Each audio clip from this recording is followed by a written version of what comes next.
or last week, I guess.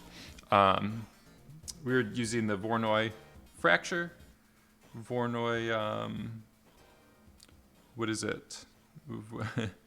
Voronoi shatter, whatever they've renamed the node to now. Um, but we'll keep using that, but I think just trying some other procedural or parametric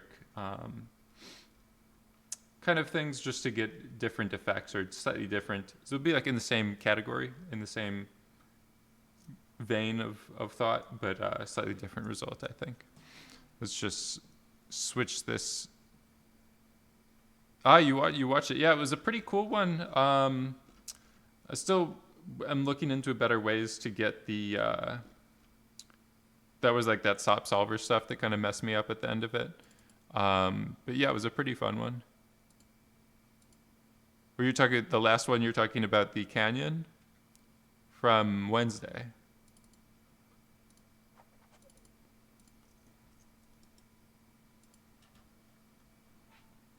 All the streams. MoGraph people like it. The statue one. All right. Let's see here.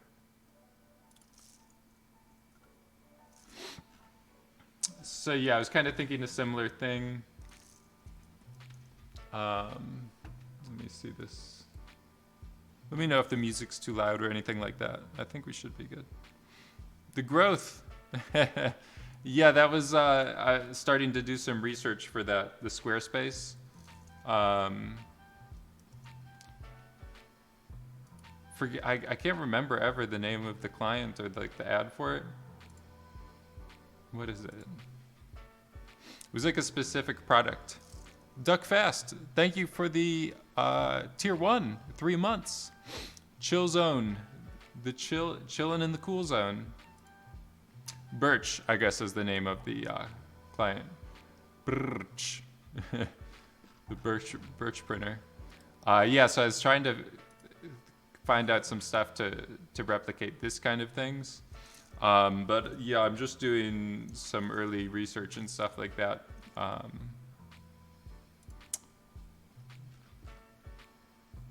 So yeah, if you guys aren't following the Twitter or whatever, this was the result with it. I did add some. I was taking the spring from the Vex. It's a little bit messy at the start, but like there was that spring effect from last weekend's Vex workshop. So I added that and was getting like some alien waiting in arrival, like the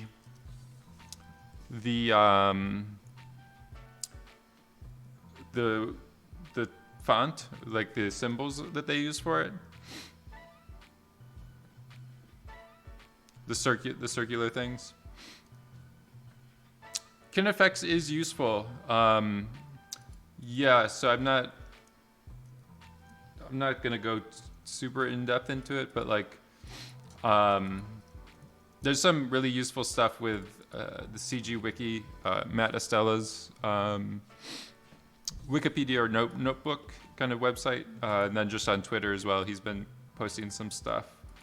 But basically, like, if you have this line, you can convert it into a rig or joint chain with the skeleton. I think you have to do this stash that it's like a one-time thing or whatever. So this is actually putting joints. The joint is a special kind of KineFX data type. So it's like a similar idea to packed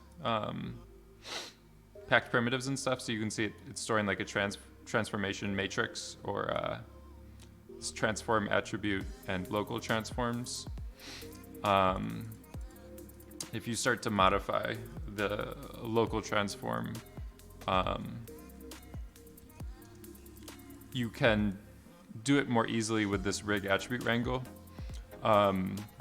You could always kind of create this and modify it yourself, but there's a little less like bookkeeping you need to do with KineFX. Like you used to have to traverse the entire joint chain, or like all of the points in a detail mode. I think this is a little bit easier. Let me see if it works this way. You rotate the matrix with an amount. We'll just use the time, the global time.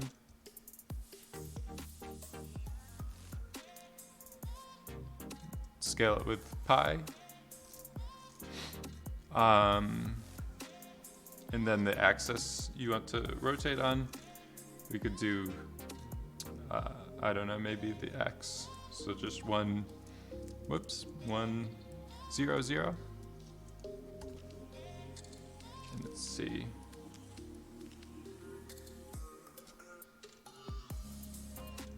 So you can see the effect here is like it's concatenating or like accumulating the transforms automatically with just one line of code. My sine function and stuff like that is a little too fast. Or I think maybe just my scene. We turn that off. Maybe divide it by 2 or something like that. Kasanas, how's it going? It's cool, yeah, with just the one line. I think this stuff will will scale and stuff like that pretty easily. So like if you just switch this out with the shrub, the tree, you'll get a similar result. So you used to have to like manually in a for each loop or detail mode or something like that, like walk along the edges or the joint chain or whatever. So it makes it a lot easier to use these rig attribute wrangles, and it's like the same idea. You can also visualize rig with this node is useful. So you get like the axes.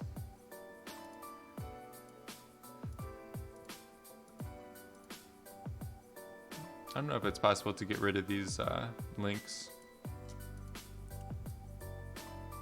but I guess you kind of get the idea. There's the transform matrix that you're visualizing here, and then with this updating them, it's accumulating the rotation. So this rotate is parented to this, it's parented to this, that's parented to this. So when you rotate them, they stack up and give you the curling effect or whatever that before you had to do a lot more coding or stuff like that to keep track of. Cool stuff in Houdini, mostly writing Python. Houdini's a pretty good software for people who are used to just like programming or technical kind of mindset. I think is like visualize the node. This process here is very similar to programming in terms of like functions and arguments and stuff like that. It all kind of works the same way. Find human skeleton models with anatomically correct muscle placement and joint sliding. I don't know about that. You'd find human skeleton models with muscles. I've seen them before, but they're usually pretty expensive that people are selling.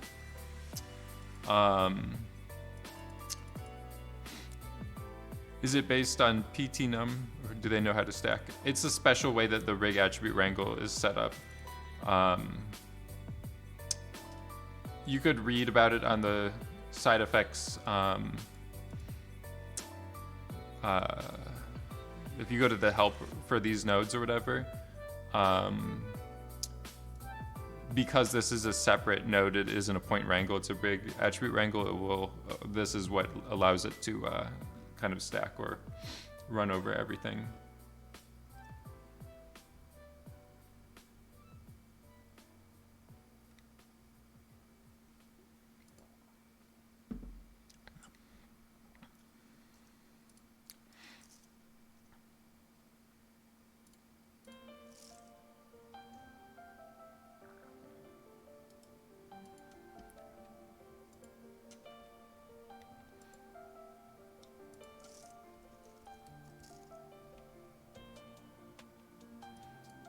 Ah, you were the one pointing this out. I saw Maticella retweeting this. It was pretty helpful. I haven't run into this. I haven't done that much in-depth testing. I need to do more debugging and things like that. Built a roll-up setup with this. Pre-rotate. Thank you. So we do it like this.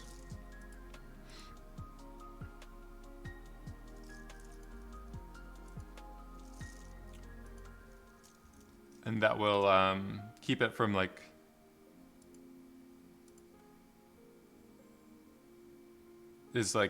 more, when it traverses, it's able to more properly update them, it looks like. I didn't know about that pre-rotate. I forgot that. I've seen this tweet, but I forgot to implement it.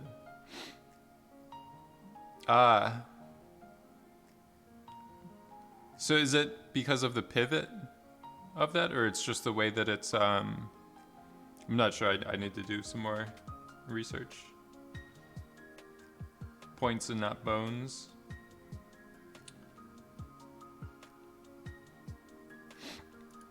But yeah, that is very helpful. Seems like even still, I'm still learning a ton of stuff about the KineFX workflow. I'm not that up to speed on things yet. So yeah, this pre-rotate looks like the better method to use.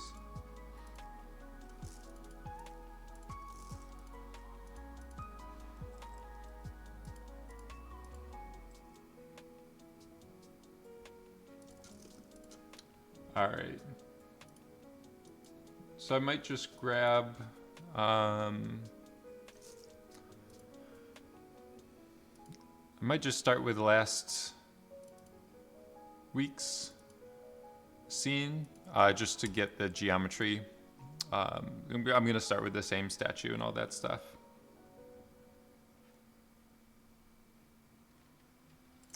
So if you're following along, you have the shelf tools. If you do !hip in the chat, you'll see the commands or the documentation for it. But there's a shelf tool where you could load previous files or previous scenes. Looks like my node tree is just cooking a little bit. I could just press escape to bail out of it. There was like some heavy operations that I was doing for this specific one. So yeah, if you get the shelf or whatever, list all, that's what I have it named as, developed by Jabram, the boss. And if you were to just get these statue ones, you would be up to speed where I am right now. You could just wait until I do another distribution or whatever of things. All right. So I'm just gonna blow away a bunch of other stuff. The only reason I'm really doing this is just a shortcut to get, there's a bit of like tediousness or whatever to load the things. We were just talking about here. We got it in, matched the size to get it translated or into the Houdini scene scale. Houdini 1 meter or 1 unit is 1 meter. So other 3D software could be different scales or whatever. So depending on what effects or even for lighting and stuff like that, you want the attenuation to be physically, more physically based than working at like a huge scale or whatever. So let's, I was just doing a poly reduce here to speed stuff up. This is another thing working with scans. Like if you're loading a model that's 600,000 points, all of the other operations and stuff like that will be a lot slower. You could always undo it at render time and let the whole thing cook, but for doing like R&D or testing out stuff, you generally don't want to start with like really heavy data. it's better to work on a more lightweight representation, and then if you need to, you could kind of go back to the full size. But yeah, even for this one, like, you can see the silhouette, because this is a statue and it's not like there isn't a ton of porous, I don't know, little high frequency detail. Even doing this, if we turn off wireframe, you lose a little bit of detail, but it's not super noticeable from different distances and stuff. All right, so I might just work on the head for right now for this one. I'll just do this clip and do a quick little guillotine. Use our guillotine sop.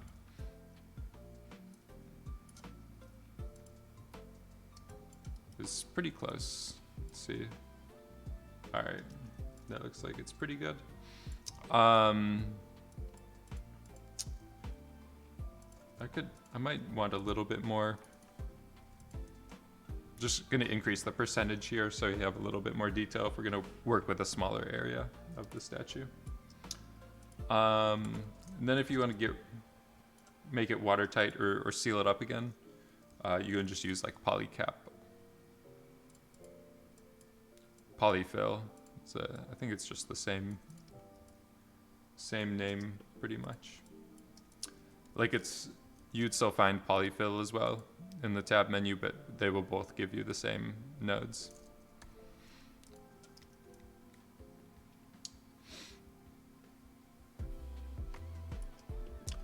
And then over here, what I had been doing was making a bounding box of our model or the statue. Naranjos, this is the way. Thank you for the Amazon Prime, Twitch Prime. 2 months for 4 months total. Paul Gars.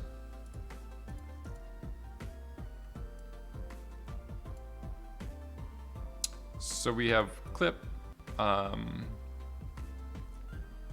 points from volume to fill like the box or volume, like in this case just the bounding region with points.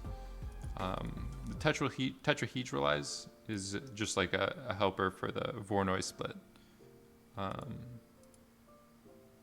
So it just needs the connected points as polylines to know to use it for cutters. So now if we take a look, we can just do the exploded view. And just have to be careful with this. Swash, thank you for the Twitch Prime. Let's go. If you're watching this delayed on YouTube, and you have an Amazon Prime membership, you can link it with Twitch. Amazon owns both services or both platforms, and subscribe to me with your Amazon Prime for free.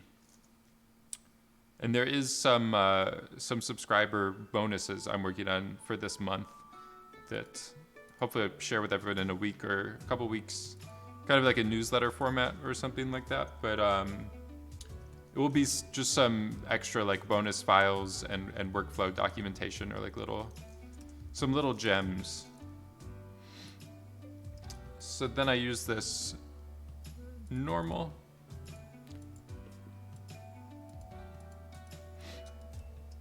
Love the gems. Yes, I'm working on setting it up a better way to distribute it. I want to eventually do like a subscriber only Discord channel where it would the like files and bonus tier content would get posted.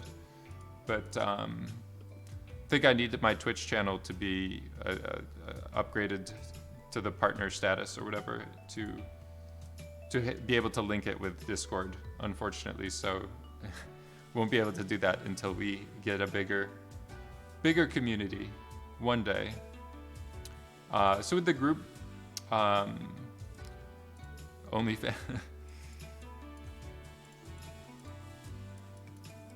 the hips on, check out the hips on the OF. So one thing you can use with this Voronoi split, it does give you this clip PT attribute. So if we just do a color here of, it's like vaporwave album cover here. If you look at this CLI PPT and compare or check if it's equal to -1, it's giving you some interpolation. If you go to vertex, this is basically the inside or outside surface.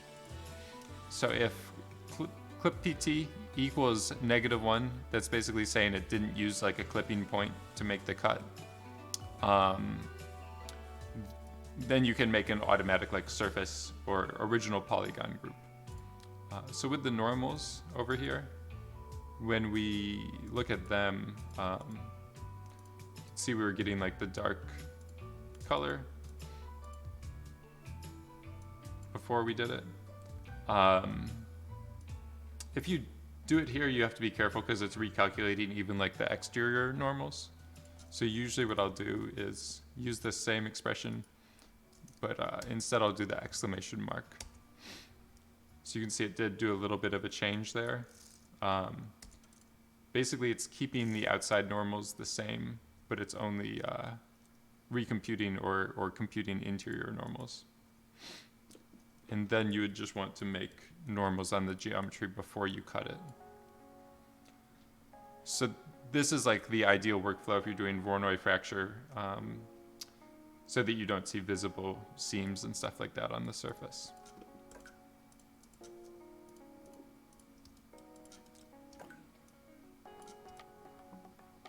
So you can see you don't really see the cuts there. And then if I get rid of this again, it will recompute normals everywhere, so you do get some like artifacts or whatever. So CLI PPT, this is saying only the outside or the shell points, and then you do the exclamation mark before it, so it's saying exclude those shell points and just do the inside points for the normal recomputation.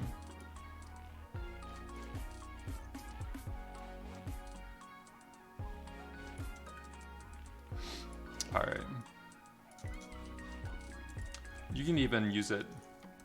This is one of the things I was thinking. Dongle 696969. Thank you for the Twitch Prime. Let's go. So yeah, the Twitch Prime is cool. It doesn't cost you anything.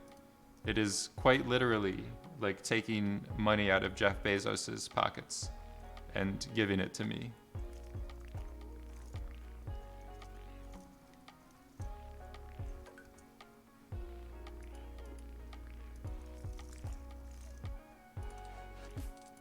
So you can also use this if you want to create, this is kind of like a cool cardboard cutout style. And then these like artifacts or whatever are just because there's some overlapping faces. Feel my brain grow each time. So happy to share the knowledge. Good to see other people's encouragement to learn Houdini and pick up skills. It's fun to see. So one thing you can do with this exploded view, if you just do a little bit, just a very small number, then it will kind of get rid of that like flickering. Z buffer. Yeah, then you can make your Z buffer happier. This is basically like Z fighting is, these are, both the front and back face are occupying the same depth or location. So like the viewport is trying to sort it in depth and it doesn't know which one is first or last or whatever. You can even go negative. So this will overlap them a little bit. This is like a bias, like a shadow bias or something like that. All right. try maybe less points. Like, I'm sorry, less point separation, so more points, more cells overall.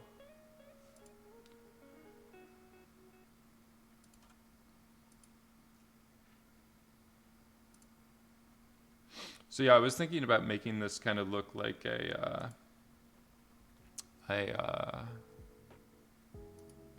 almost like a 3D printing effect or something like that. Do not give bad ideas to architects. People have to live in those buildings. You can have some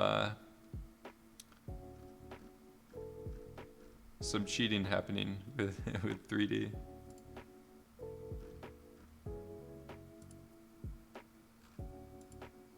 So yeah, I might have to kill this a little bit. It's going pretty slow for this many points. But yeah, that was some of my inspirations. Looks like we have a little bit of the artifacts there. But overall, it's still pretty cool. Let's go back up a little bit higher.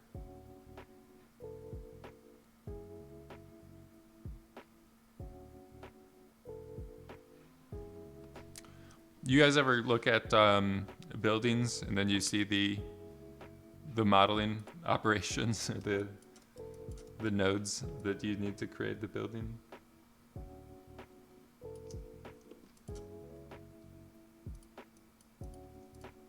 So it has this jitter here built in. This is literally inside of it. There's just a point jitter. You could do it either way. But what you can do here that's pretty cool is that do a little offset and then you no longer get like the rigid square. Steve GH, thank you for the 5 months. Let's go. So you do this and you get a little bit of irregularity or randomness or stuff like that. There's a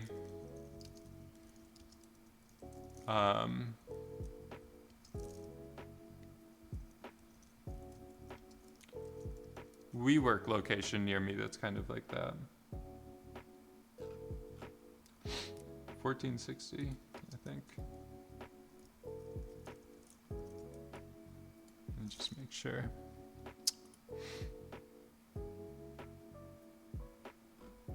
But yeah, this is a building that that happens to me whenever I walk by it.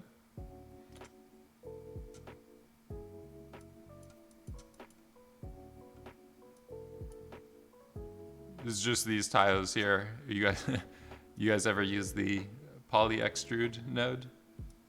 It's like someone just went to town on it. Poly extrude per face with the inset, and that's all you need to do.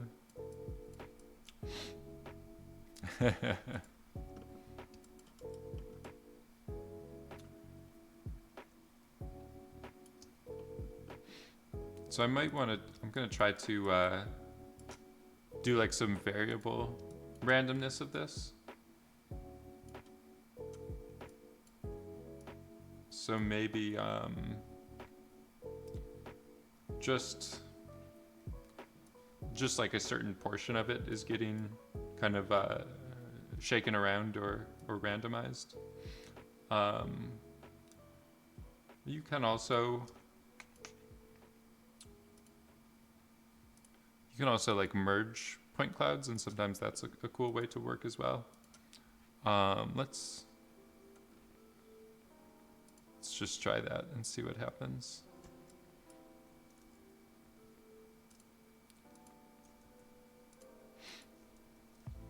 So I'm going to do another clip, but this one, we'll do it in the Z direction.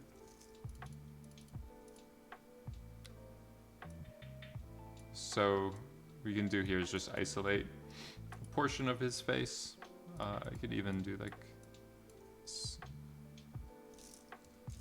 Let's actually do it just with the transform handle.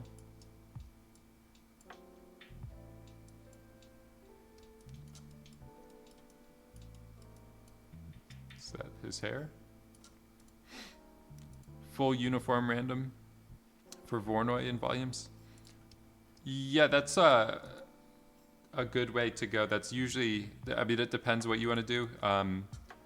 If you do this jitter scale here as one, this is automatically scaled to the point separation.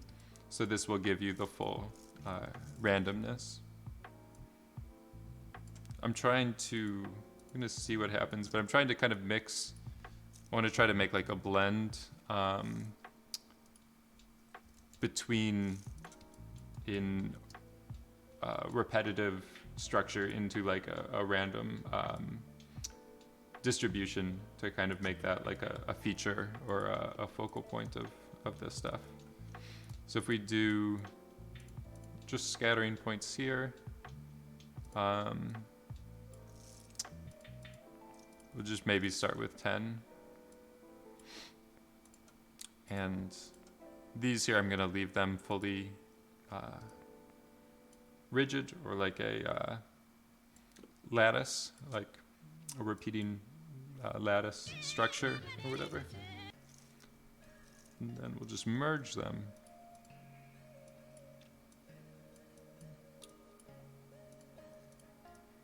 So they just get added in like that. And then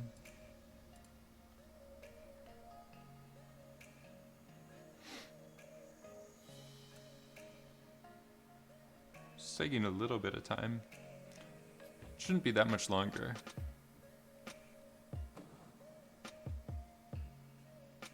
Might be like 20 seconds or something. So like we get this repetitive stuff, and then just where his face is, there's some more of them. Let's go up here.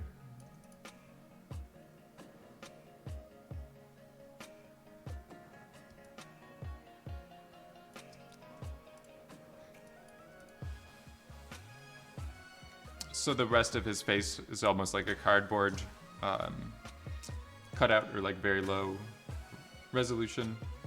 And then this scattering a lot of points here on the front of his face will kind of be like up-resing or revealing more detail.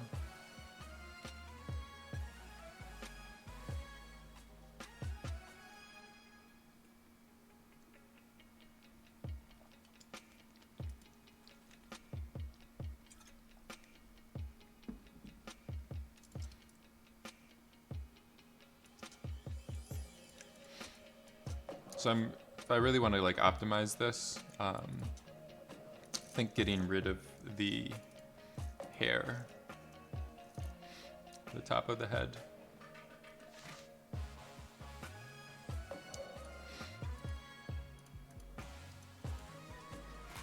Massive Redshift update coming today.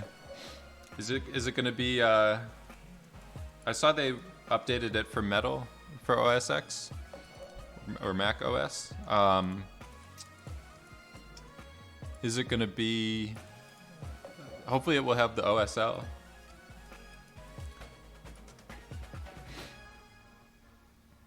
Gradient for point density. Yeah, that could be cool as well. Like, kind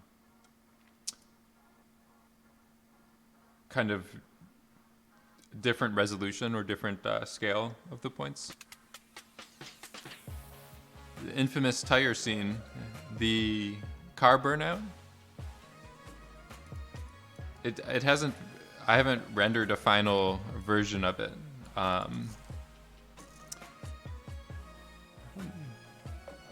Could see if I could pull it up when I have a chance, but I've been pushing on it slowly.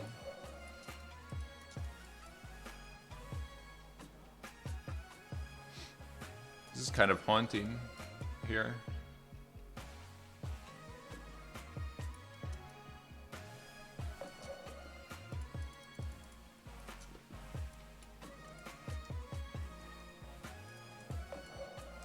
Might be able to do something with these.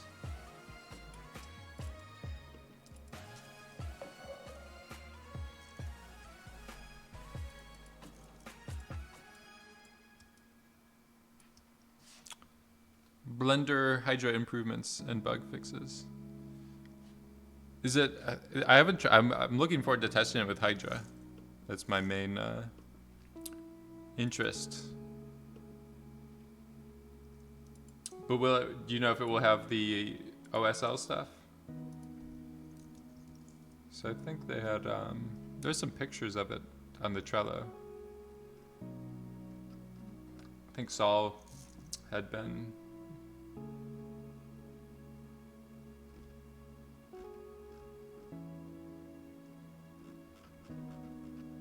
Here it is. So yeah, I think Saul was doing some testing of it. But yeah, the idea is you can start to do, this is open shading language or OSL programming. It's like similar to Vex, but it just lets you do a little bit more like advanced shading stuff without having to use their nodes, or you could do some features and do some more advanced stuff with it.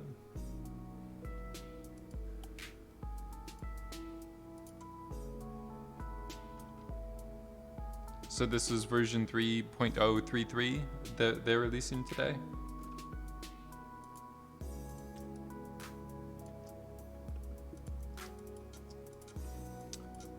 So what I'm doing here, I did the soup.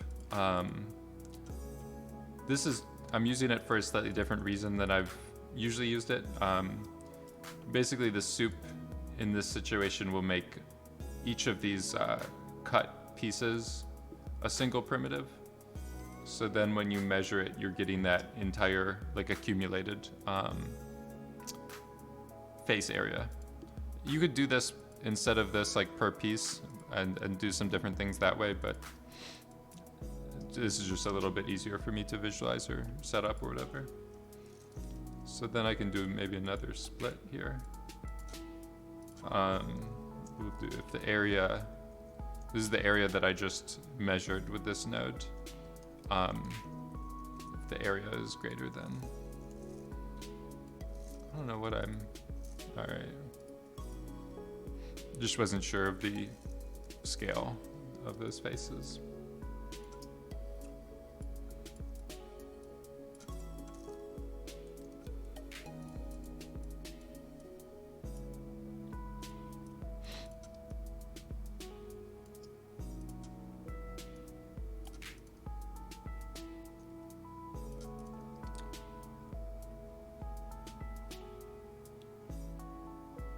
This is kind of like a destroyed face.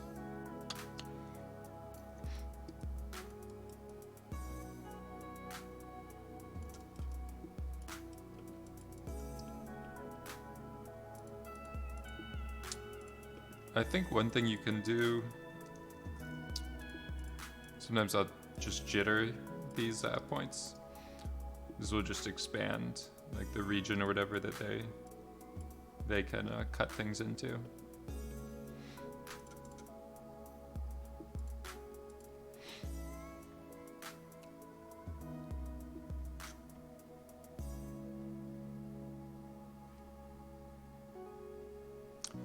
But yeah, I think I'm still on Redshift 3.032.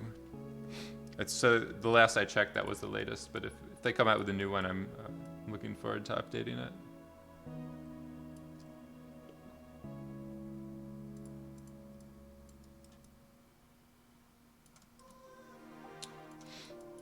I don't know about this measurement idea. Seems a little bit weird.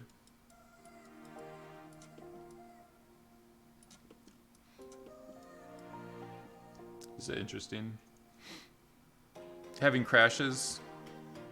I was having some weird bugs with the RPR in 3.032. Like the render region box wasn't always updating for me or whatever.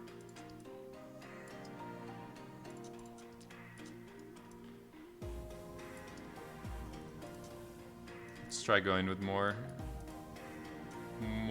resolution or more density here.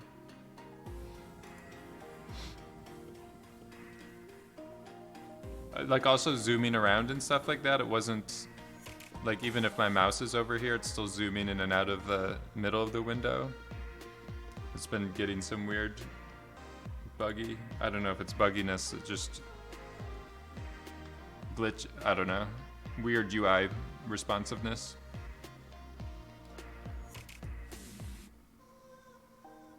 But yeah, I guess everything in like everything beyond 3.0, they're still calling it a beta. So it's they were in a weird territory. Like 2.5 is their current stable release or something. So I think everything above 3, they're kind of cautioning the results of that.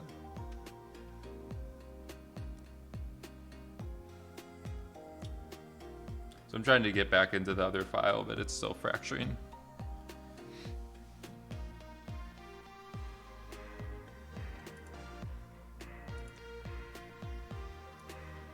All right, we are back.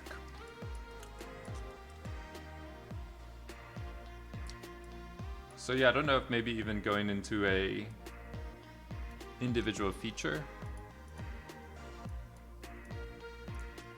on the face, maybe just like the eye line, the eyes.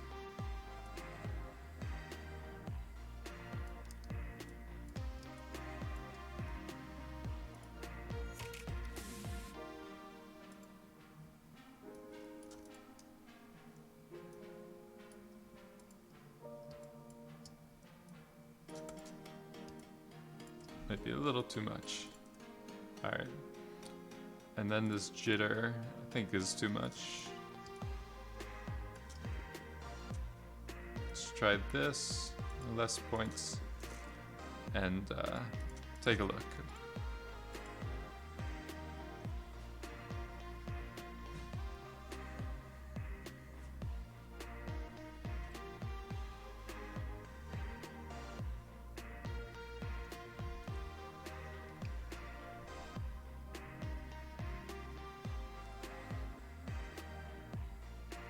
Yeah, I saw people complaining that the Redshift, they've started to lag behind in terms of some features. The subsurface scattering isn't as good as some of the other, like Octane and Arnold have some random walk SSS or stuff like that it's a little bit more advanced.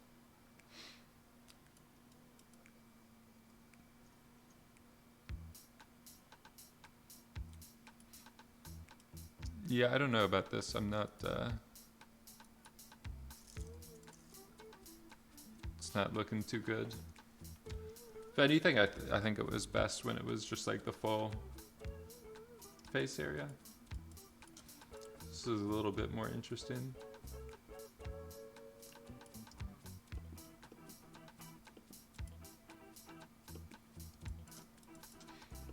Let's try a few different ideas. You can try Alkama's idea. I'm gonna mix like another rigid grid-based kind of point cloud. But I'm gonna transform, or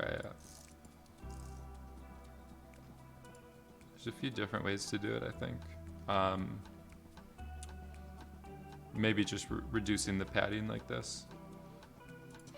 So I'm gonna try to consolidate this region so that it's still confined closer to the front.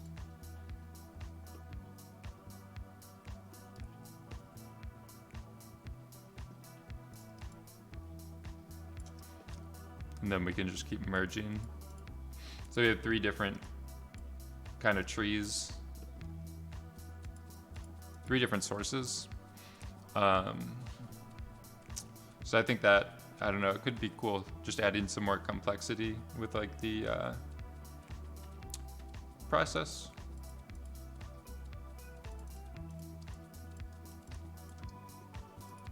This one might need to be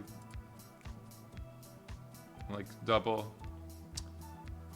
the resolution to make it really stand out.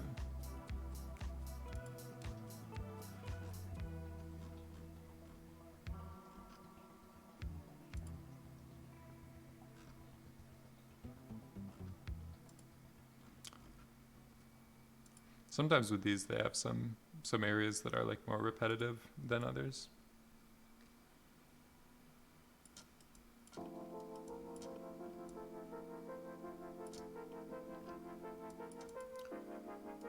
Just try it without those I ones. So this is kind of like the gradient method, I believe Alcamo was talking about. You have like a distorted, I guess you could also like stretch the lattice, like taper it so that it's expanding more in a different direction.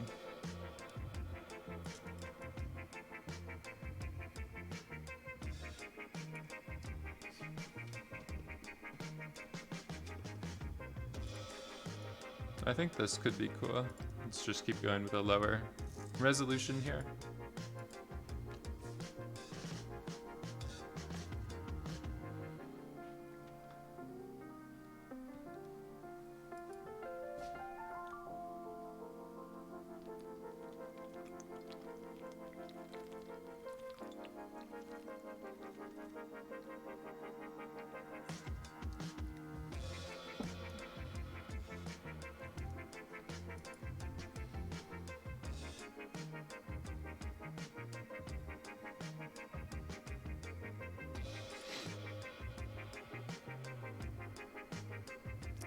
So the Voronoi does get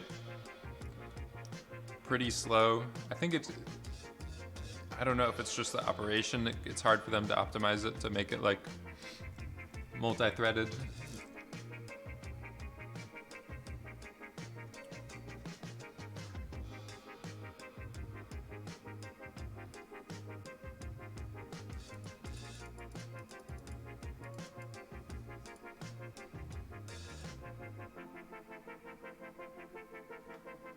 All right, it looks like it's about to finish. It's the funky mesh. It's the statue. Similar idea from last week, but just a different method of kind of digitizing it or like voxelizing it. So I made a lower resolution grid here, and then I've combined it with another kind of like point lattice that's higher detail.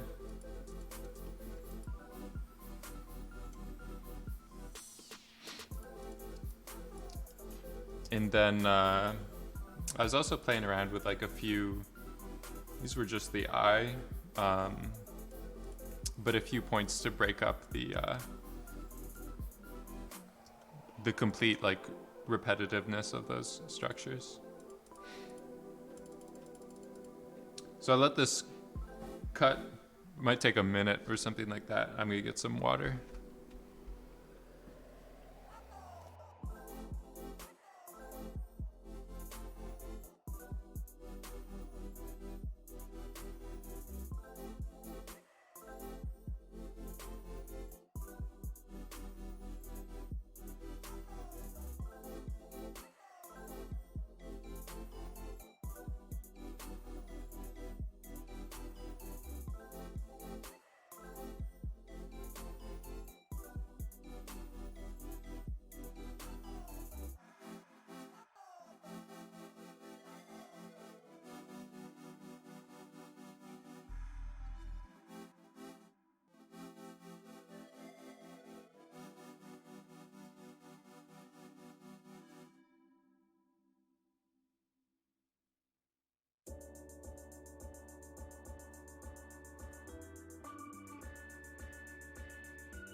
All right.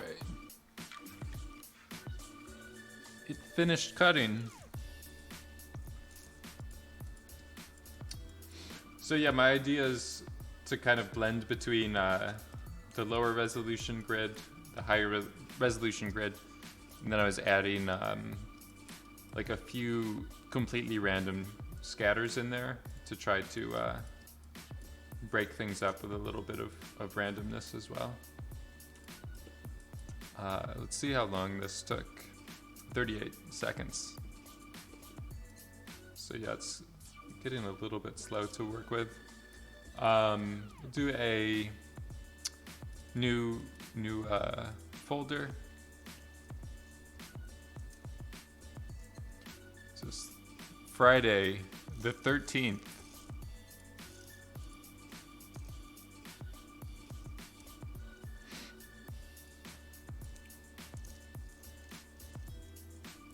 We'll call this maybe shell cells. And then if you guys want to get up to date, you could grab this scene. Let me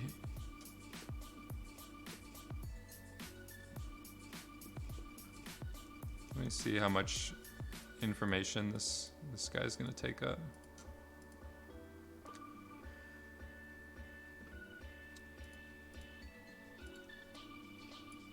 Sometimes I'll do a stash.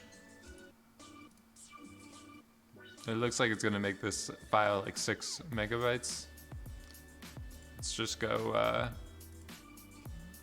just gonna reduce it so I could include it into the scene that I'm distributing to you guys.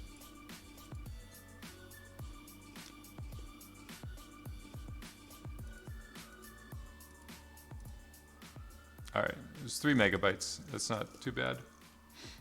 So I'll connect it.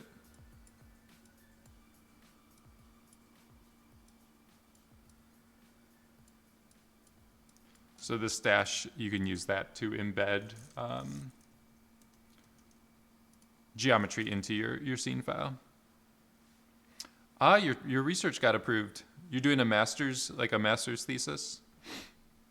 Simulation interaction in Houdini. Yeah, it can be pretty, those projects can be pretty difficult. Steffi Fung, how's it going? Have you still been doing the streetwear? Marvelous designer?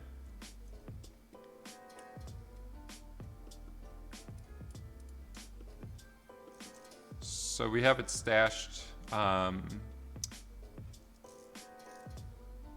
Working while tuning in.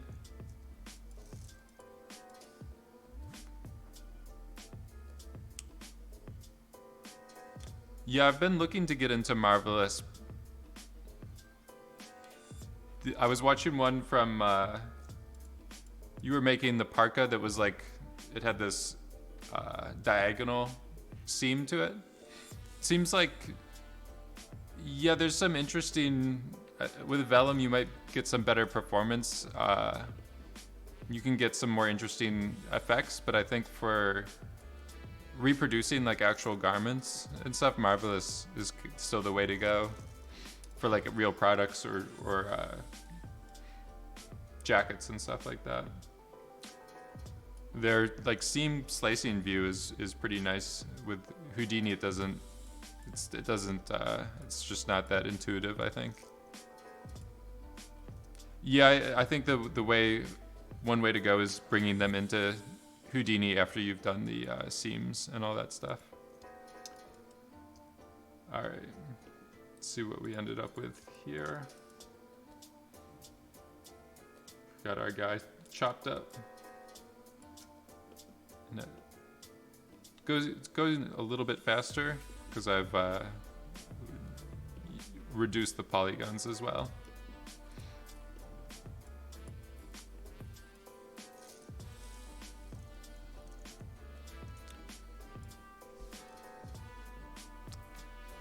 Intersects. Yeah, I think even with Vellum I've had that happen.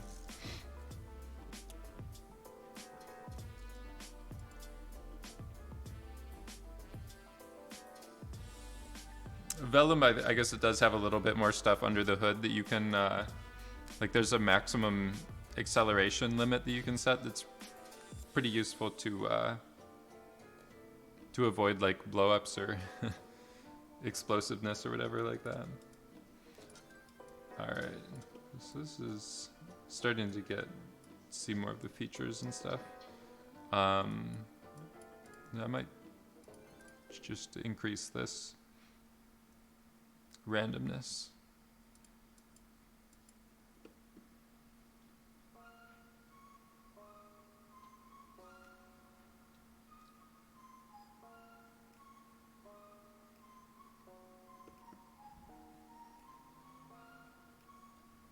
It's starting to get pretty slow again. It's like the curse. You optimize stuff to make it faster, and then you just add more geometry or more more stuff to slow it down again.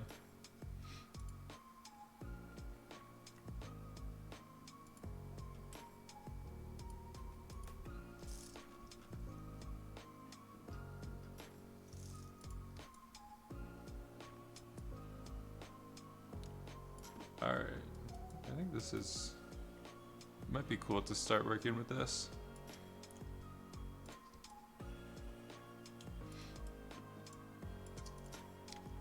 All right.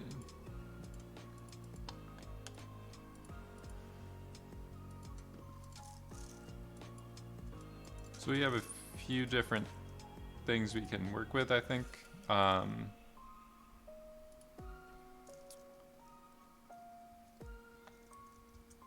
What is it? Piece? That's primitive. So this is the actual cell or slice.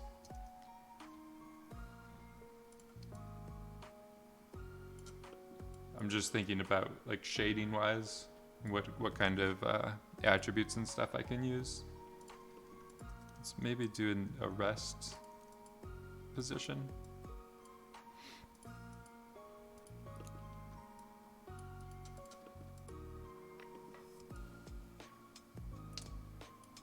Seems like the rest position, might prefer that to be on vertices instead of points. And sometimes I use it just like instead of the point position or whatever. It's an easier way to get stuff into the shader.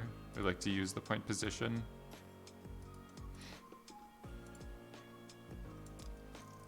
I'm gonna do a match size. This just brings stuff back to the origin, and then if you want it sitting on top, you can just do min, and this will put it above the ground, so it's like sitting on the ground plane or whatever. We already have I forgot I made this funny little studio. We could go down with that. Let me see, this doesn't have a shader. This one I was doing the shader with it. Hookiness 3D, how's it going? Let's go into camera 1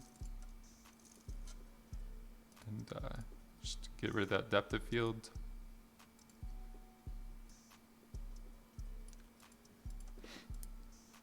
Human head. It's from a statue from a 3D scan, but I was doing some like procedural decimation or fracturing of it to get this kind of rigid fracture pattern or whatever, so that it's like a bit repetitive but then a bit randomized as well.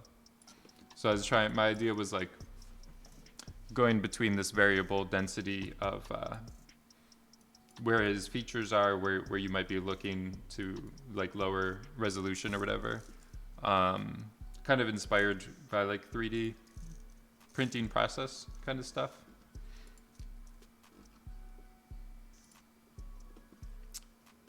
Yeah, and then I was just trying out some other stuff as well. Yeah, so these Friday streams is the cool zone, as Aleph Not Much is pointing out. So each one I'm just making usually like an abstract kind of thing, generally like Instagram that kind of style or vibe or whatever. This is pretty cool. Made this. Blender. They have some tricks in their sleeves in Blender. I was usually doing something like, there's this, maybe like that. There's this hashtag or whatever that's kind of like abstract inspired stuff. So some of it is just like these procedural forms with a shader. It's kind of the same idea with this. I think of the selection, they're still not letting us use, we're still not allowed to use hashtags with Instagram to search stuff. I wonder how many like art directors are cursing. They can't build their mood boards without the tags.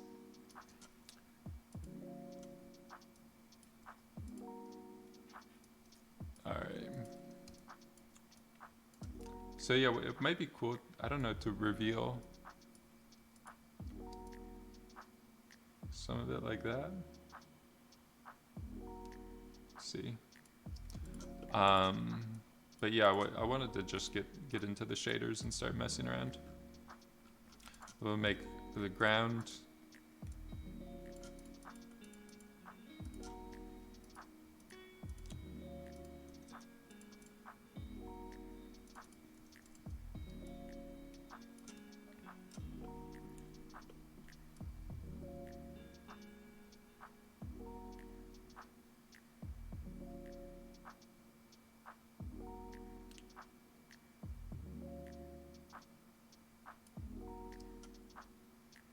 Alright, let's see what happens with this. So my shader's wrecked. I don't have the color anymore. Let me just get rid of that. And I think I want another one just for the background. So sometimes I usually get rid of that like reflectivity.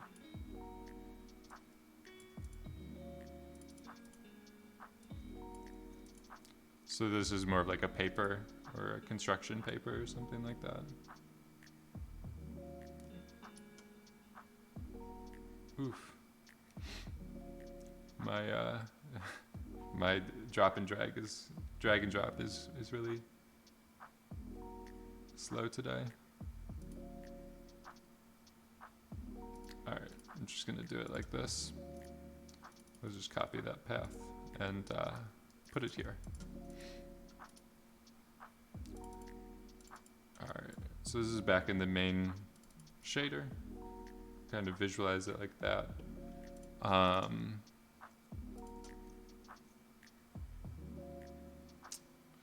So yeah, I guess I could bring in the point attribute. And take a look at rest. So this is one way you can bring in the those attributes. Like you can't directly reference the point position with Redshift, but this is kind of a hack to get like object space position into the shader. I'm just gonna try doing some of these functions.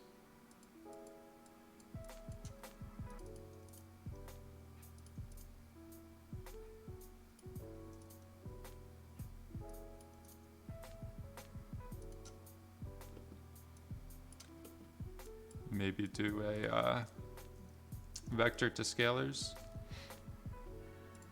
This will give us like the X, Y, and Z components.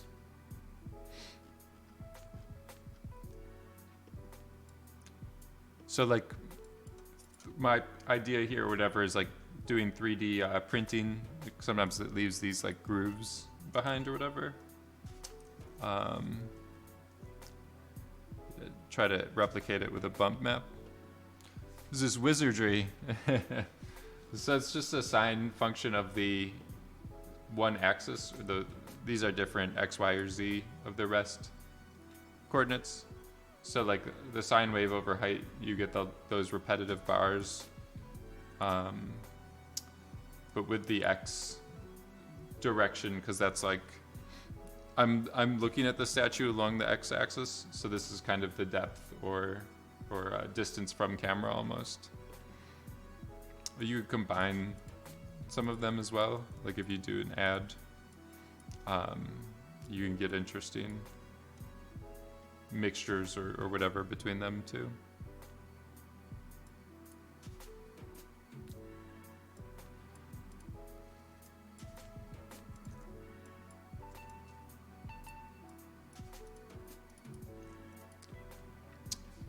It's not the normal. This is the rest textures, the rest attribute. So I just use the rest SOP to capture the point position, and then I'm just reading the point position in the shader with that.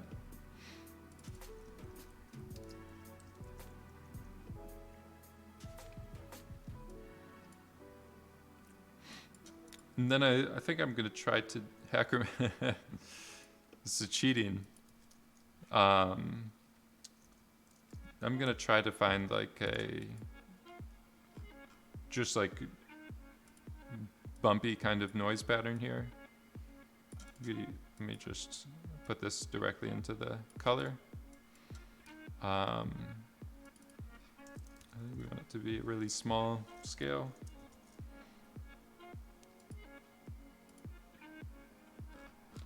So this is just a bit of like roughness or whatever of the plastic almost. Studio Not War, you made it. I'm hanging in there. How are you doing? So trying to use this stuff here now to do just to break up the surface detail. It's the weekend. You made it to the cool zone and the weekend. These are fun, I think, to do on Friday. It's a fun kind of mini celebration or whatever. So yeah, this is kind of just like a plastic, like 3D printed plastic or something. We'll just see, it seems to just have this bit of stuff, unless you like sand it or polish it yourself, just like the stock unfinished material or whatever has that pattern to it. We could add in the sign. I might need to bump up the amplitude with this one.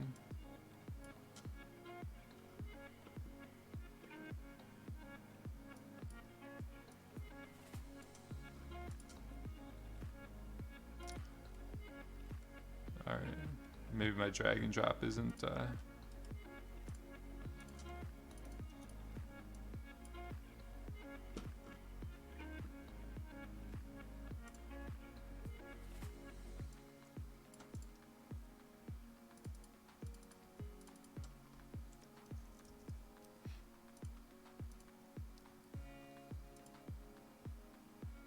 let's just go back into the light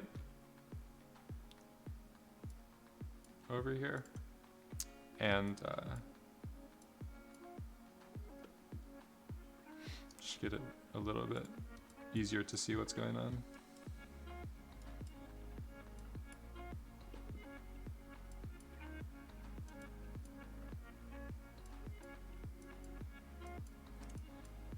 He's hiding.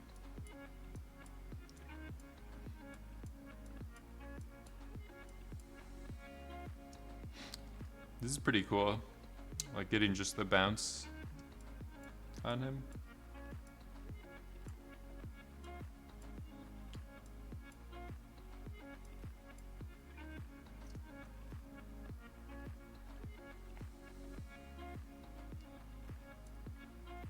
Peekaboo. Yeah, I don't know. I like to use these studio backdrops or whatever is shadow casters sometimes.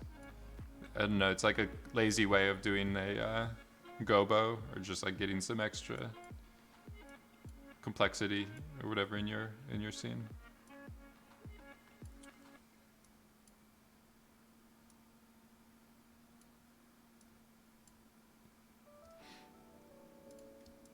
Yeah, I don't know, I guess the other option might be to do it kind of like a portrait style lighting.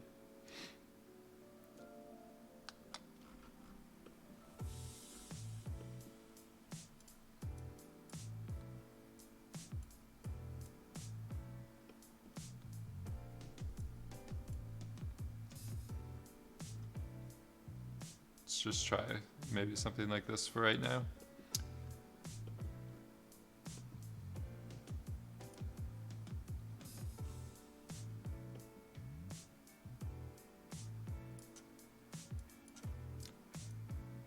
So yeah, I'm not sure why these grooves aren't showing up that well.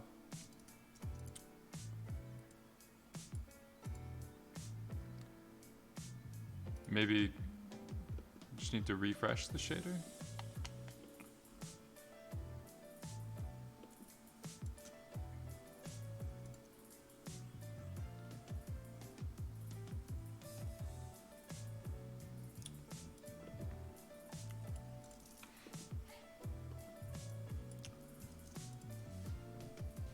I don't know if it's, I go by Zach. How's it going? I didn't see you sneak in there. Could try doing a displacement. Seeing if it doesn't completely blow up on me.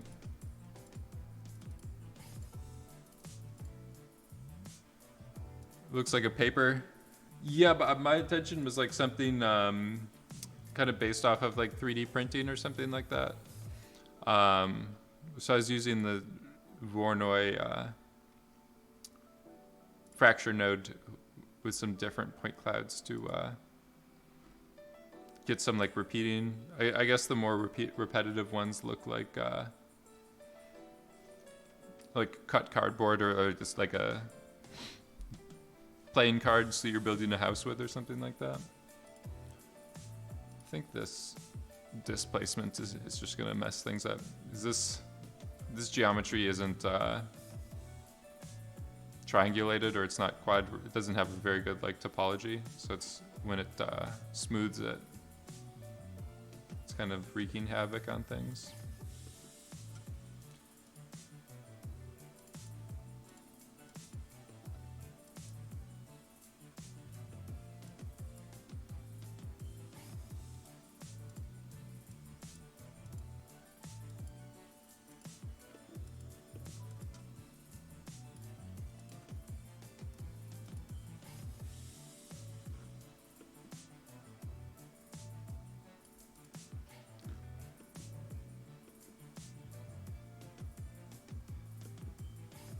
Yeah, I don't know why it's a little bizarre. It doesn't look like it's doing too much for me right now.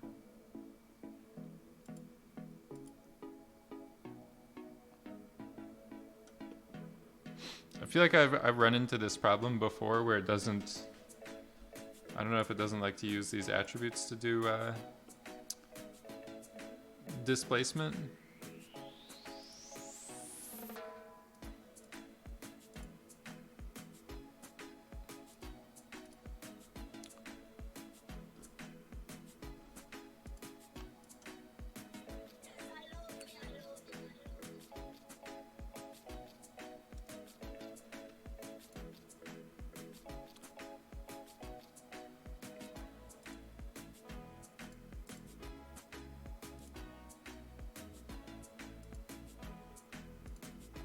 Just breaking everything today. No, I haven't seen this.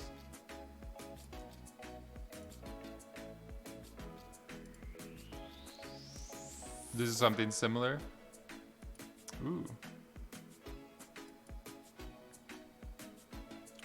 Oh, I do know Nervous, the website, or the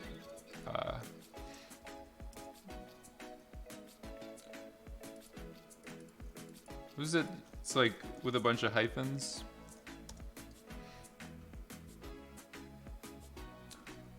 Yeah, this stuff is pretty cool.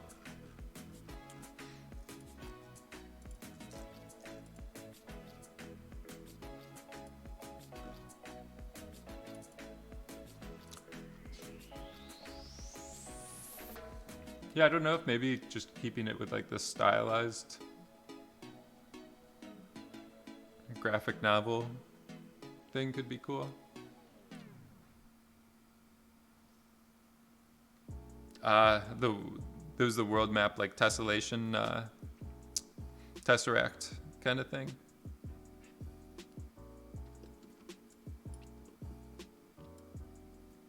This is like a MC Escher projection kind of thing.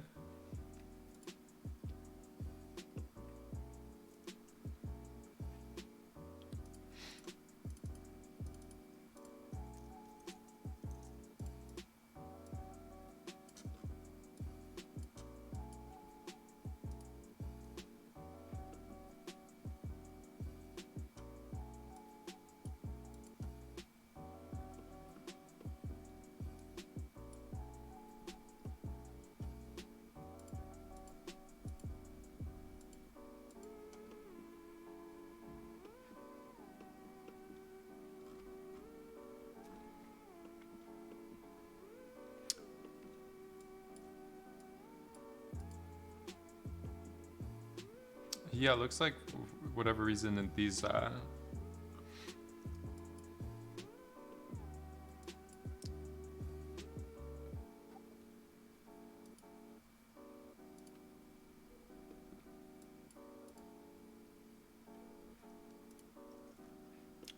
things don't like to work.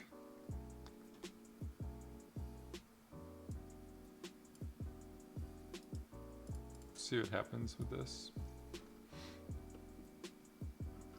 Can still do something.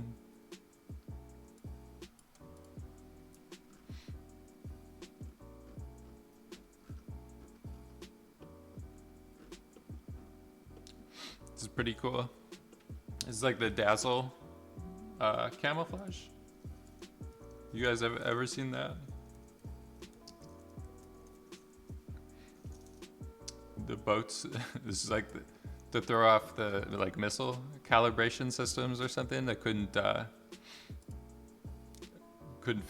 figure out the like perspective or the dimensions of the boat.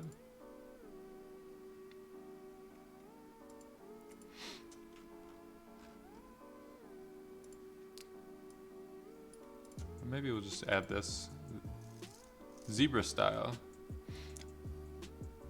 Add this back, this one back in. This was like just a kind of crackly plastic texture. It's kind of like a spackle or something like that.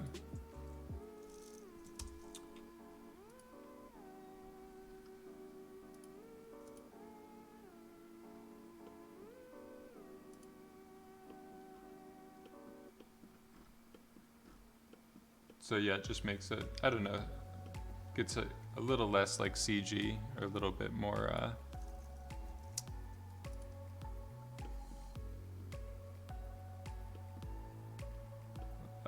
like paper or like cardboard or something.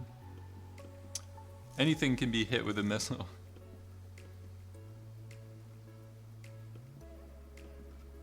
And then I'm gonna try doing like a bit of different operations or whatever for these rest textures. My rest attribute.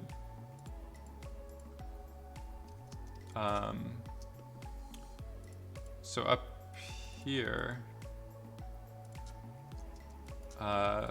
this piece primitive attribute is a different seed, or it's like the ID for each of these cells. Even if we keep exploding it bigger, you see the inside of the faces or whatever get that same. It's basically the point number that it used to cut it, I think. That might be clip PT. This one might be a little bit different. I think piece is like incremental, and then CLI PPT, if it does exist, it means it's an inside face, and it's the actual like point number from this cutting points that it used to cut it. So this piece is just unique for each piece. So I think we can use it to play around with these rest textures or positions.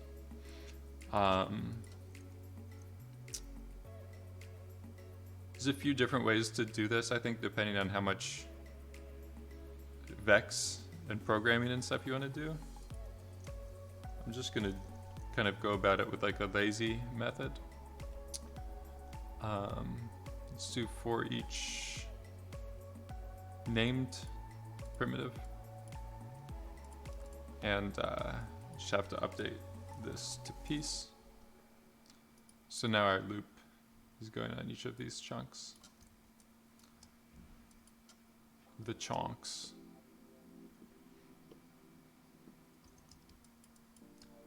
And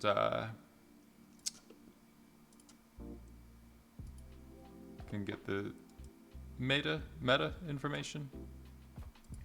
So this one gives you these detail attributes, iteration, number of iterations. The value is the actual piece value. It's just maybe with the transform node right here. I'm gonna do spare input. And if we do like detail, -1, value, 0. This should move things over in X according to their actual number. So we spread everything out. They all spread out pretty far, but we basically each just did it too far. Let's just divide. So each piece number, it's like sliding it over with it. So if you use this, just put it into the rest like this. So it doesn't actually move your render or actual point position, but the rest will get moved or updated. So if we do another render, now you can see that like this, the values of these cells changed a little bit. It'd probably be easier to see it if we do something a little bit more interesting. Let's try doing like a random rotation from that value. So we'll do random number. I'm gonna add just an offset to it, so it's a different seed, or it gives me a different random number than other ones. And then you could multiply it by 360. So all this stuff is in degrees.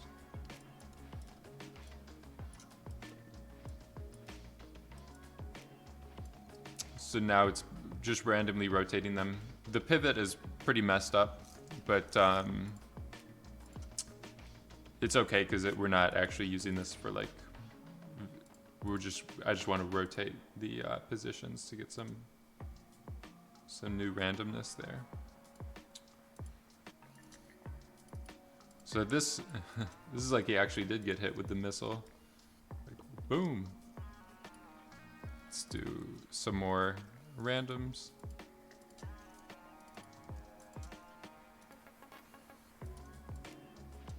And we'll translate stuff in Y as well with like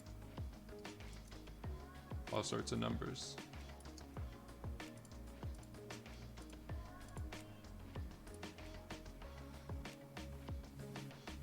So now I'm starting to get some of those other areas. Instead of like they were perfectly lined up.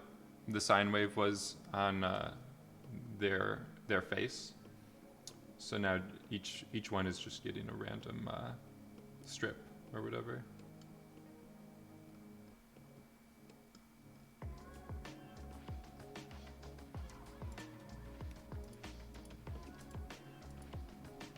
Let's just go back into the light.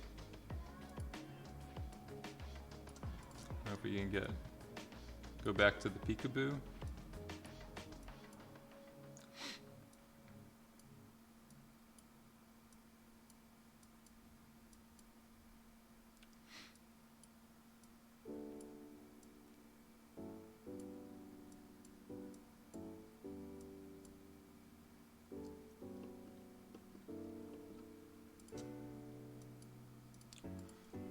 I don't remember what okay, so the spread reduced it. Maybe we'll make the area bigger.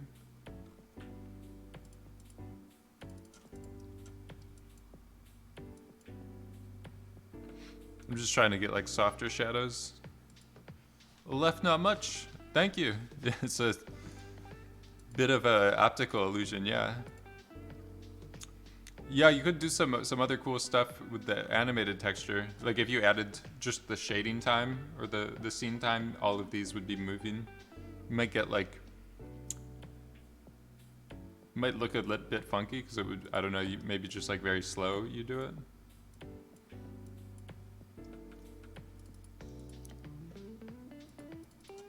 Like if you do it too fast, it will probably just make, it'll be like an epilepsy warning.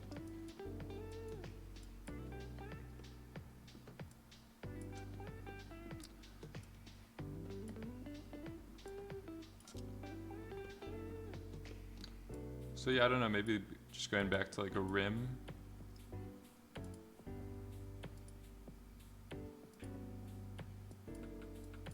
I think my bounce,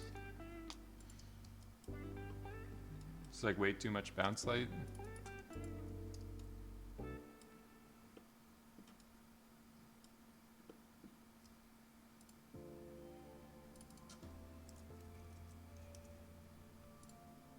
Just trying to get something like more graphic with to match this style.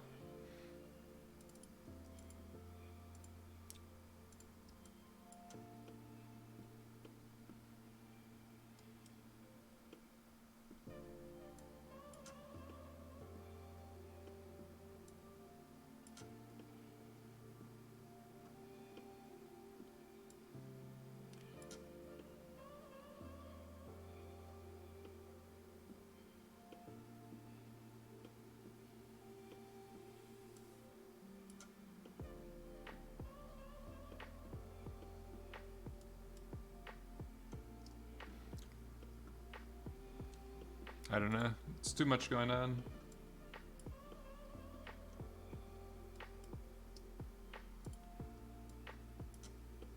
Too many lines.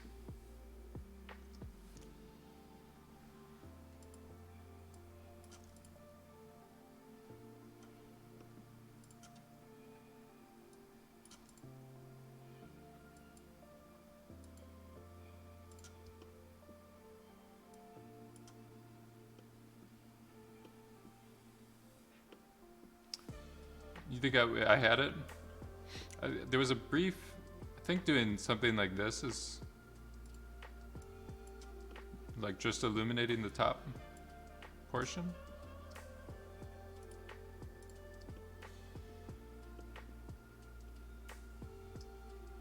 What do you think? It's like just trying to make something, I don't know, like you want to get the broad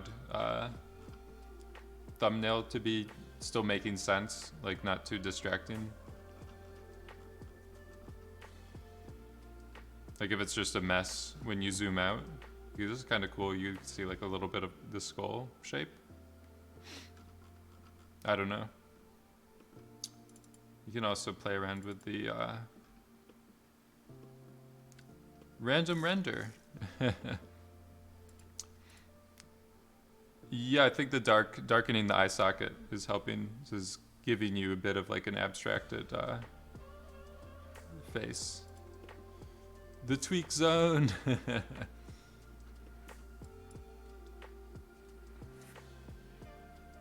So we could play around with our sine wave frequency, like a really low frequency. I think something like this was pretty good. Vegan Nuts, how's it going? If you could also play around with like the transform scale in the that for each loop that I was doing, if you wanted these to be different frequencies or different repetitiveness.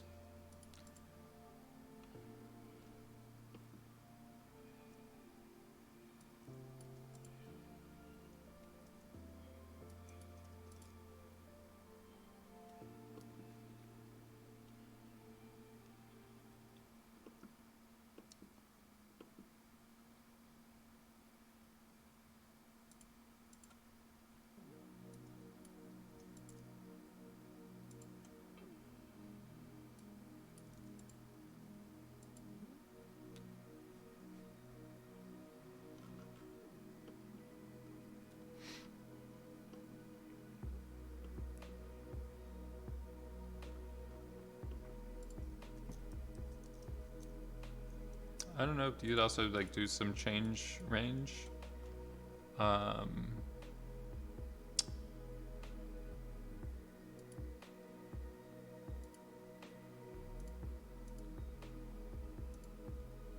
Just making the darker lines like thicker than the whiter lines, making them more contrasty.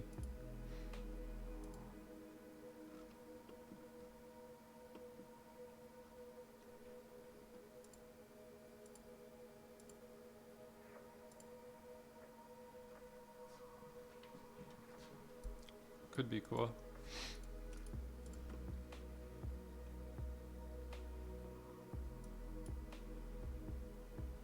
So I'll just make this another version. Whenever you're, you guys could get the latest as well. Whenever you're in the tweak zone, you need to be careful and keep saving often. Sometimes you tweak, you get away from what you were liking, and there's no way to get back to it.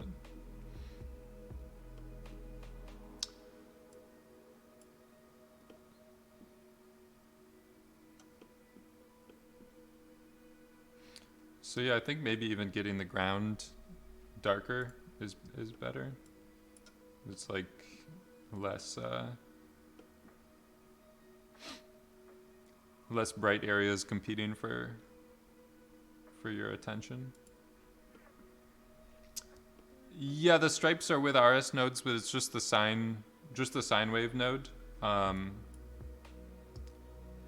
driven by my rest position. So I've stored like the vertex position in SOPs, and then I'm just using the x-axis of the rest.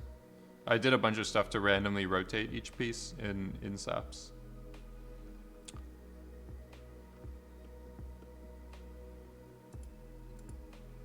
Yeah, it works the same as all the other signs. I don't know if it's like radians or degrees, but you just multiply it by numbers until you like it. You think some light punching things out could be? I'm always a one light one light Anderson. All right, so you got a second light.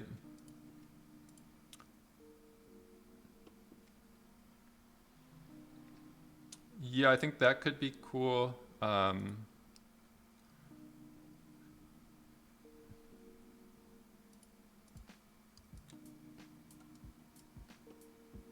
I'm in my second light.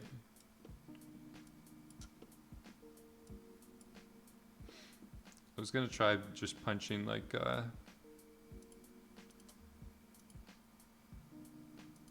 getting more of a rim or something.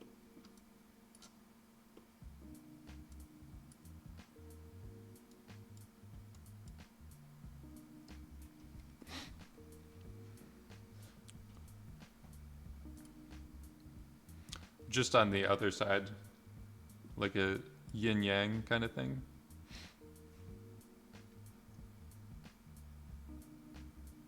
This is a good balance.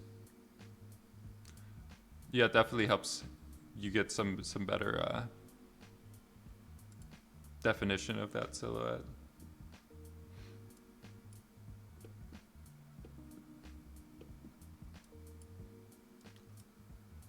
Oof. Let me try going the other way.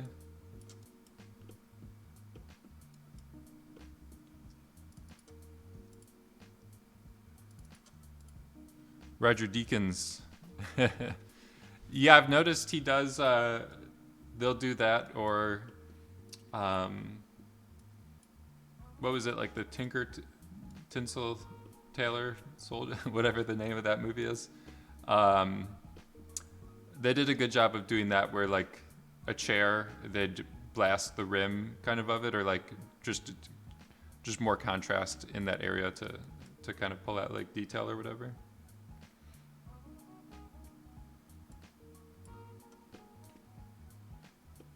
Deakins is the god. I actually don't know if it was Tinker Tailor. I don't know if he worked on that.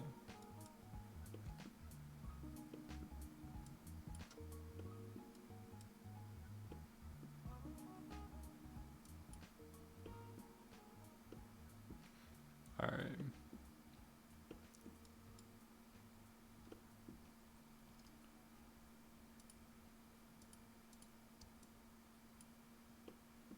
Thank you, Alex. Yeah, it wasn't really that close to what I intended to do, but it's looking pretty cool.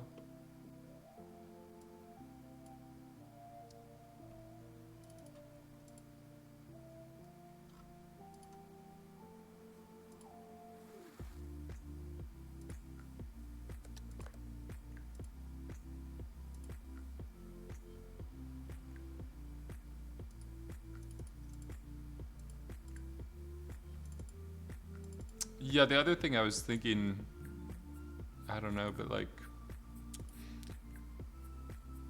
just really muting the background as well.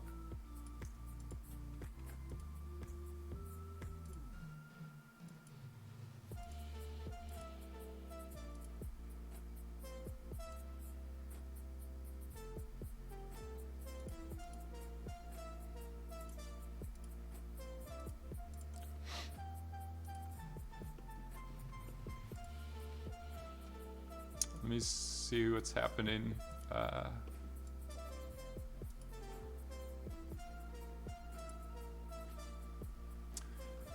Trying to think, like, it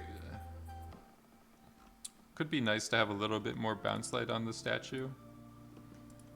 Let's I might try to kind of cheat it. So I'm just gonna turn this on for the bust itself, so I can get it. Just put some light in there without like. Otherwise, it will do the whole background and everything.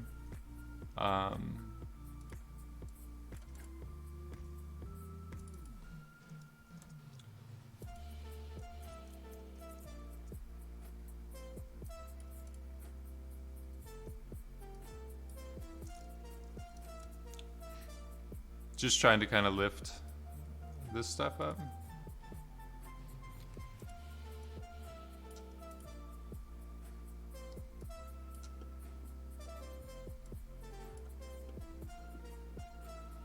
I don't know if it's might just be like throwing it off too much.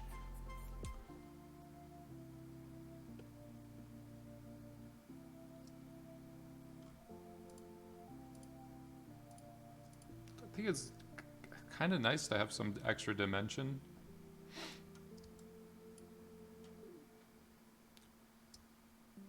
Just like a bit of three-dimensionality or whatever to the stuff.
Yeah, I don't know. It's kind of cool just to have that cheek area lifted a little bit.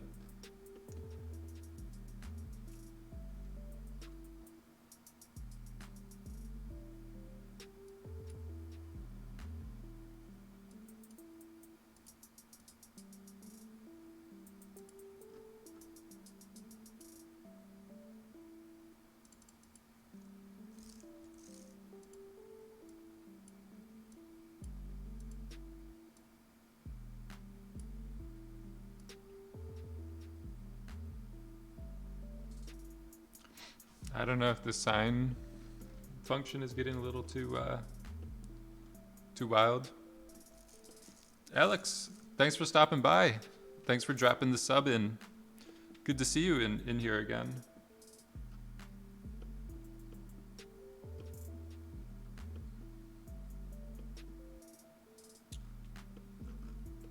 Yeah, I might try going a little bit lower frequency here with the signs.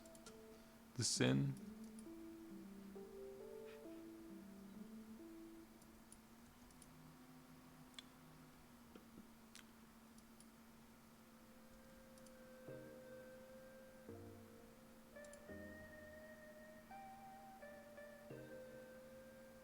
You render it in 12K.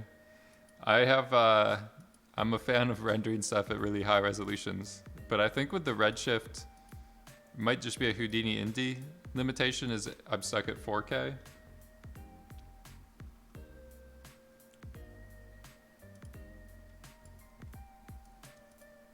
Clamped at 4K.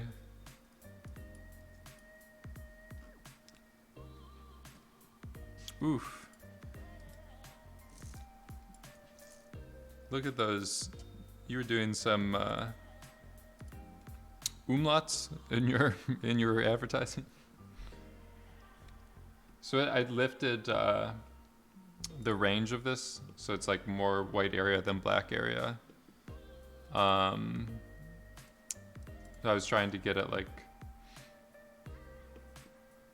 just less dark in some areas, like the high frequency areas were almost going completely dark. 5 head. They're leveling up their skills. Maybe they think in like a typical Twitch chat, everyone's typing in that cursed font, so it's like their camouflage. It's like they won't see me if I type in this. All right, let's. Gonna keep tweaking the main light a little bit.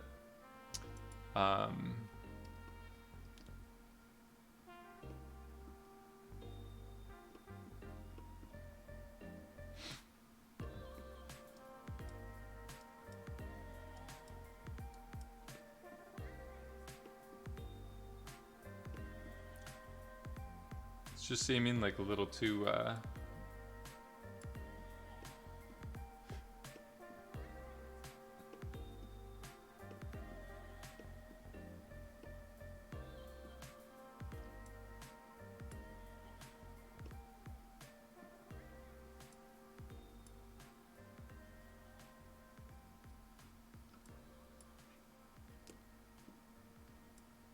just like a little too busy almost before.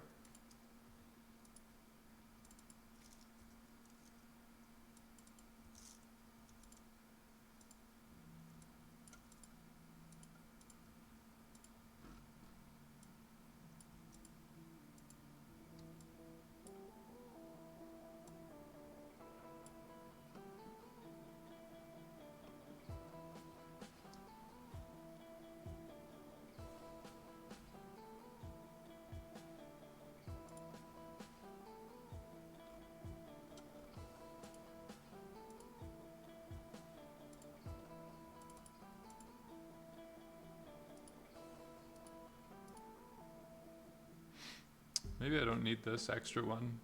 But it looks like I ended up getting the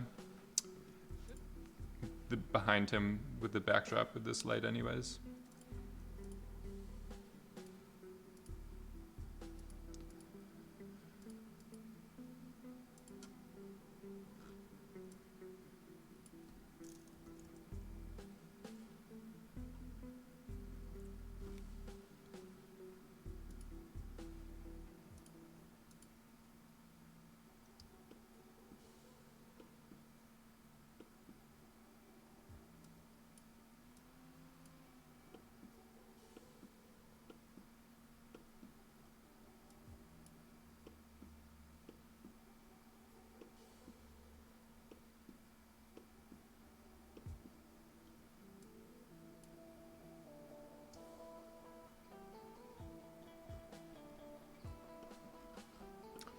Yeah, I don't know. It's getting lost in the sauce with tweaking it.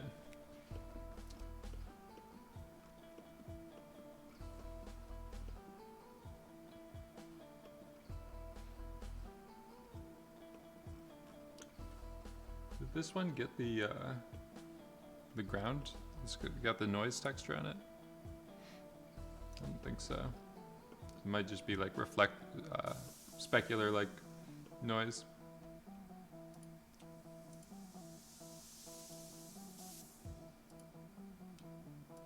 So yeah, if you guys want to get caught up, here's the file. Might do a bit more tweaks here.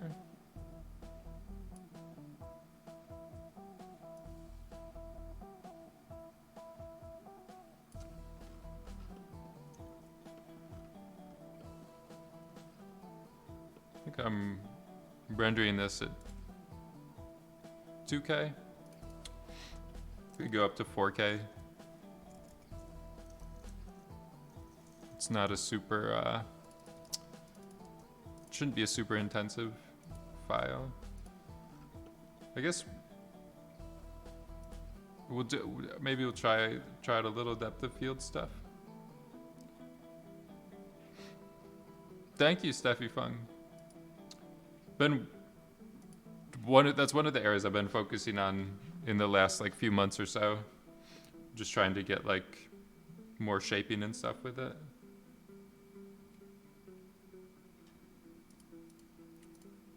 It was never really my strong point. I was always like learning Houdini from more of a technical like effects standpoint.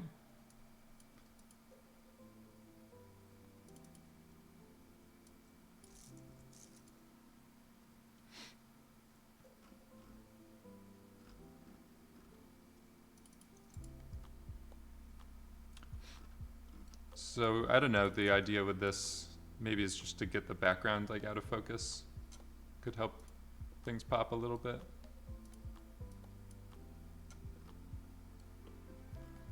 It might like destroy the sign stuff, but I don't know, it's kind of cool. Get a bit of that business.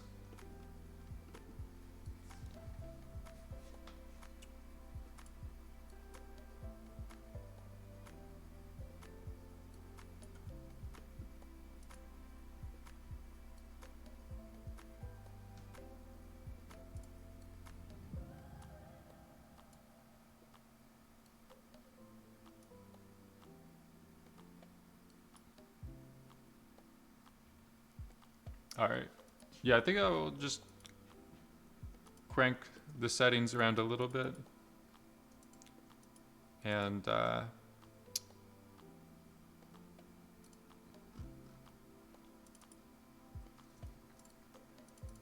try to get this to clean up the noise without going too crazy with the primary, like the pixel samples.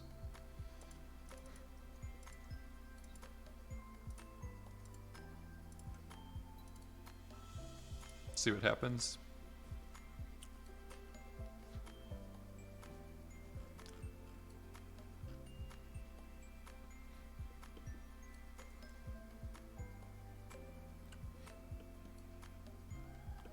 There's still a little bit of like grain to it, but it is 4K render, so you can always like it's just like hides the noise a little bit doing that. All right, so I'm gonna try that and that. So I added more primary or global like pixel samples and then boosted the specular, the reflection. Looks like that's really, it's going slower now, but it's getting some more of the noise cleaned up.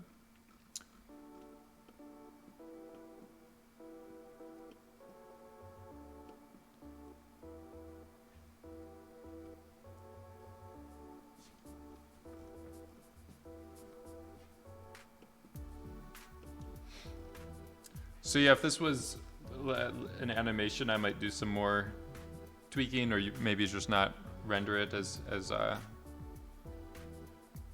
high of a resolution to fix the noise and stuff like that. But it's for a still, sometimes I'll really whack the settings around because it's just one image, and I don't know, you don't want it to look too noisy or whatever. Scully, thank you for the tier 1. 2 months. Let's go.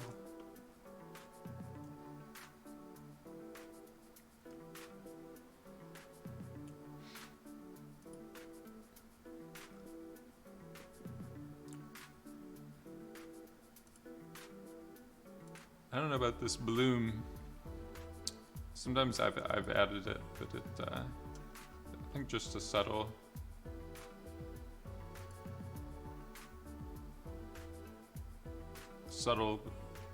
bit, it works well. Just to make things look a little bit more like a camera photographic or whatever.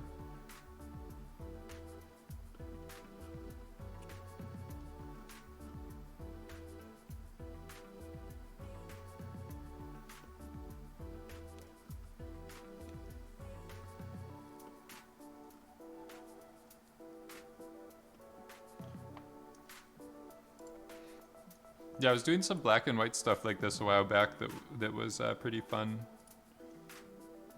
I had much shittier lighting. It was like this similar cellular patterns or whatever.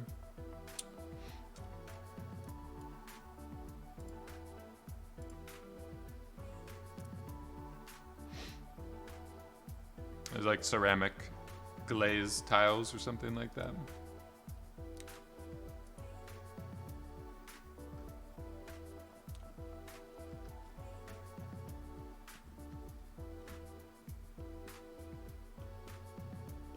Something you could do as well would be, you might be able to get like the edge, the distance from the edge in the shader, do like some darkening or outlining. Could be cool to do that.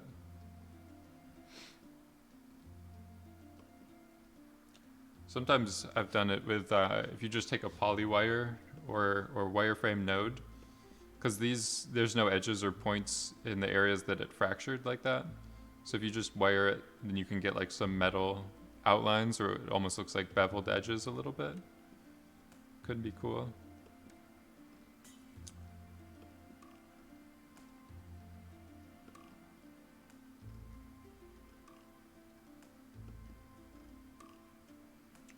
I think my bloom is a little too booming.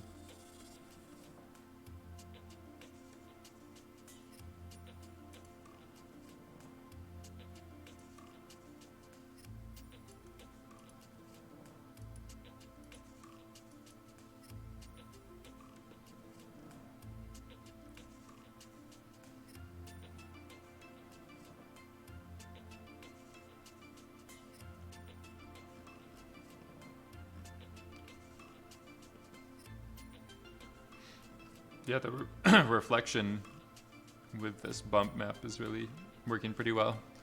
The details, it's all about these like little subtle, you just do enough little subtle details like that to kind of keep people's attention or make it look like a more photographic.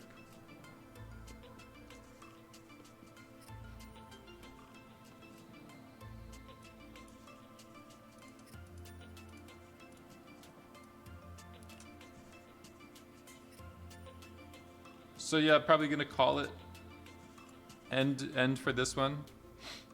It's a pretty good, pretty cool one. Could be cool to do some camera animations, like turntable or something like that. And is it Alkama? Is it Aleph Not Much? Someone was talking about animating. Could be really cool to animate some of these. Even the rotations and stuff like that. so that there is some, even, I guess even the point cloud, you could animate that so like the fracture pattern moves around a little bit. But yeah, I think for today it's a good stopping point. If anyone has any questions or any quick stuff.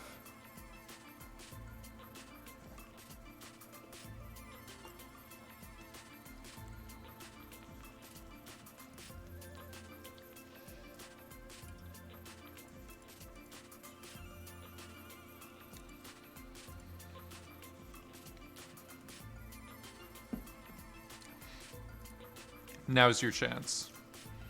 Thank you, Headband. Yeah, of course. Yeah, and then if you aren't following or joined the Discord, well, I'll usually wrap up and put the final files in there with like the Google Drive link or whatever. But yeah, of course, if you've installed the tools and all that stuff, you can always get the lists of the scenes and go back in time or whatever. Check it out in the off hours. But yeah, this will be it for today. If you want just one last update, I don't know, maybe I did change some post effects and stuff like that. Yeah, of course, we'll be back Sunday, right? Sunday in the technical, the math, Sunday nerd day. Get out your calculators and your rulers. Sharpen your pencils. All right, take it easy.